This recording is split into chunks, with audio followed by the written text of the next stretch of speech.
Today on the program, Renault announces its future model, the Niagara.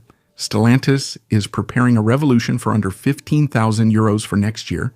BMW is going to relaunch a small rear-wheel drive car on a budget.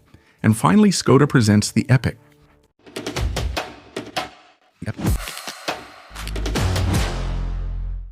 Renault continues to unveil its future pickup, which we will probably never see here, the Renault Niagara. Renault is once again targeting the pickup market. You might remember the Alaskan, that big baby based on the Nissan Navara, which arrived here in 2017 with the hope of winning over tradespeople and weekend adventurers. Well, it was a monumental flop in Europe, pulled from the catalog as early as 2020 after barely attracting just over 1,000 buyers. But in South America, it was a different story. Over there, the Alaskan continued its career until 2025, so it was time to replace it with this famous Niagara. Scheduled to be officially unveiled on September 10th, this new compact pickup is the centerpiece of Renault's future-ready strategy. The goal is to launch 14 new models outside Europe by 2030, because yes, the Niagara is not for us. Why? Well, it's simple because of our eco-tax. But what are we missing? The Niagara isn't just a utility vehicle, it's a boreal SUV derivative, Renault's version of our Dacia Bigster.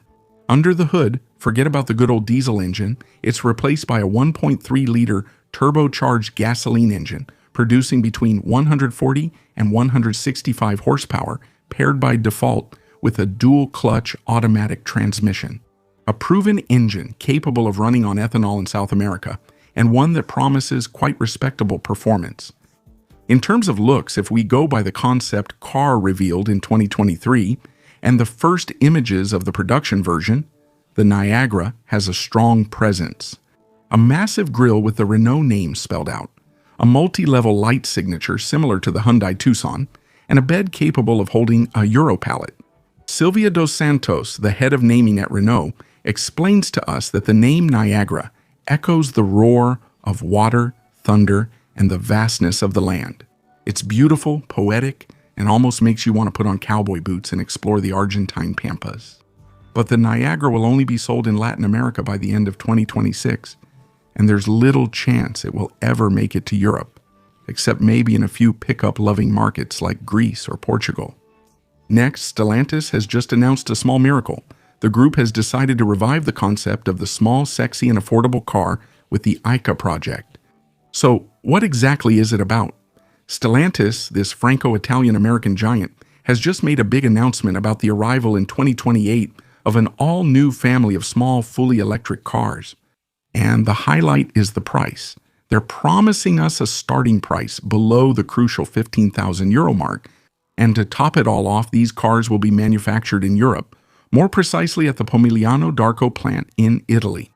But why this sudden burst of generosity?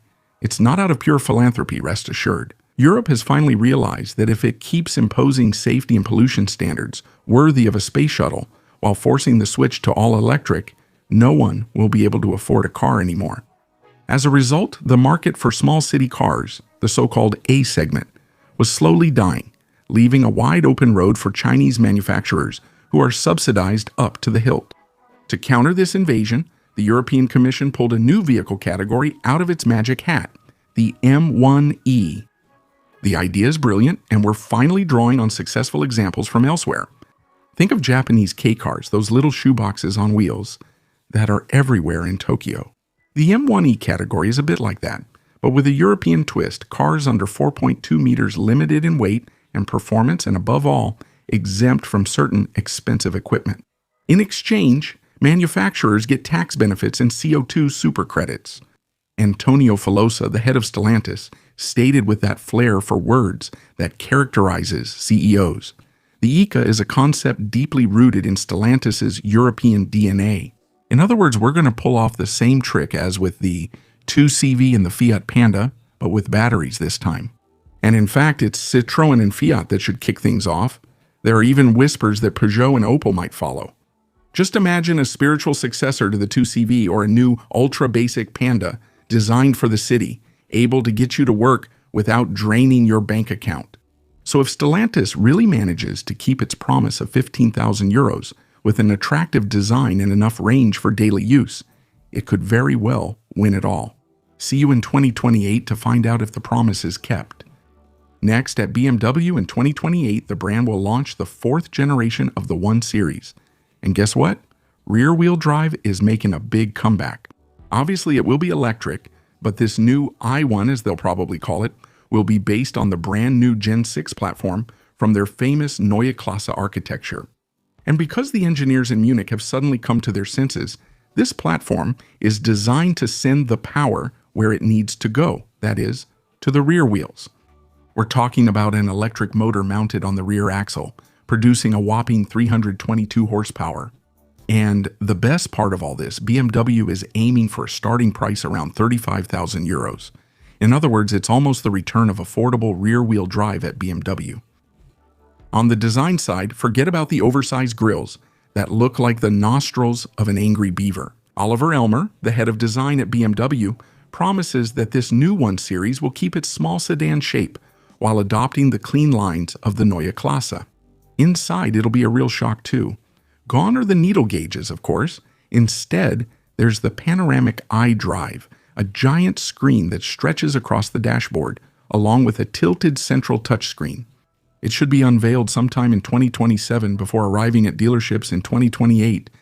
And honestly, we can't wait to try it out. And finally, Škoda, that Czech brand from the Volkswagen Group that makes sensible, practical cars that are usually about as exciting as a Sunday afternoon. In Saint-Étienne, well, they just unveiled their new small electric SUV, the Škoda Epic. And if there's one truly epic thing about this car, it's the nerve of its designers. They talk to us about sleek lines, a rugged look, and a T-shaped light signature. But when you look at the front of the car, you only see one thing: a black closed grille decorated with vertical slits. Doesn't that remind you of something? Of course, it's a Jeep. But let's move past this little stylistic borrowing, because beneath that bodywork is really a Volkswagen ID.2. In disguise, the Epic is 4.17 meters long and is here to compete with the Renault 4 Quadratec and the Peugeot i2008.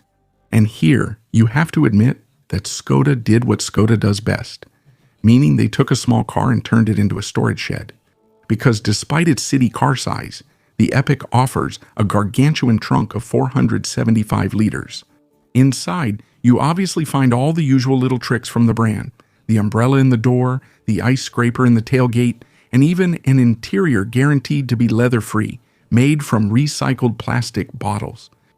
As for the engine, you can choose between 3 versions: 116, 135, or 211 horsepower for the top-of-the-line version, which promises up to 440 kilometers of range, thanks to a 52 kiloweight battery.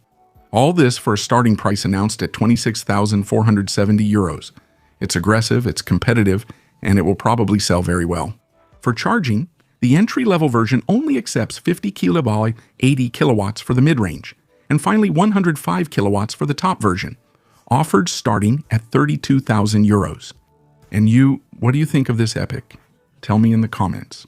And a quick reminder before the end, your car insurance might be costing you too much, and what's surprising is that more than 1 out of 2 drivers never compares, even though you could save up to 480 euros per year with our free comparison tool.